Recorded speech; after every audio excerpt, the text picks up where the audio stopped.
Hi folks, very good morning. Hope you all good with God grace. Regarding இந்த video பார்த்தீங்கன்னா நம்ம காரில் use பண்ணுற முக்கியமான விஷயங்களில் இப்போ ட்ரைவ் ஷாஃப்ட்ன்ற ஒரு காம்பனண்ட்டை பற்றி பார்க்க போகிறோம். முக்கியமான ஒரு பார்ட்டில் வந்து ட்ரைவ் ஷாஃப்ட்.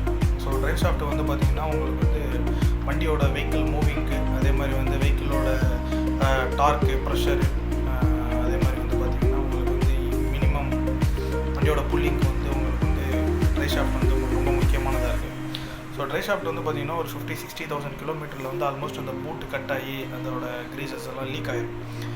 ஸோ அப்போ என்ன பண்ணுவாங்கன்னா கம்பெனியில் இல்லை வெளியே என்ன பண்ணுவாங்கன்னா ட்ரை ஷாஃப்ட்டை கம்ப்ளீட்டாக மாற்றுவாங்க. ஃபார் எக்ஸாம்பிள் ஒரு ட்ரை ஷாஃப்ட்டோட காஸ்ட் வந்து பார்த்திங்கன்னா உங்களுக்கு வந்து 7,000 8,000 டிபெண்ட்ஸ் அப்பான் த வெஹிக்கிள், ஒரு 8,000 9,000 ஈச் ஒன்று வரும். ரெண்டு வரும், அது ரெண்டு வீலுக்கு ரெண்டு ட்ரை ஷாஃப்ட் வரும்.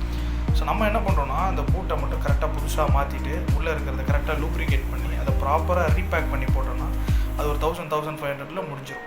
ஸோ இது வந்து பேசிக் சர்வீஸ். அதில் எதாவது அடிப்பட்டு அது பெண்டாகி அந்த ஷாஃப்டோட இதெல்லாம் பெண்டாக இருந்ததுன்னா அது நம்ம ரீஃபர்பிஷன் பண்ணி போட்டுக்கலாம். ஸோ மெக்கானிக்கல் திங்ஸை பொறுத்த வரைக்கும் மேபி மேக்ஸிமம் நம்ம வந்து ரீயூஸ் பண்ணிக்கிறது வந்து நம்மளுடைய காஸ்ட் வைஸ் சேவ் பண்ணணும். ஸோ அதோட டீட்டெயில்ஸ் அண்ட் வீடியோஸ் நான் உங்களுக்கு போடுறேன், நீங்கள் பார்த்துட்டு சொல்லுங்கள். தேங்க்யூ.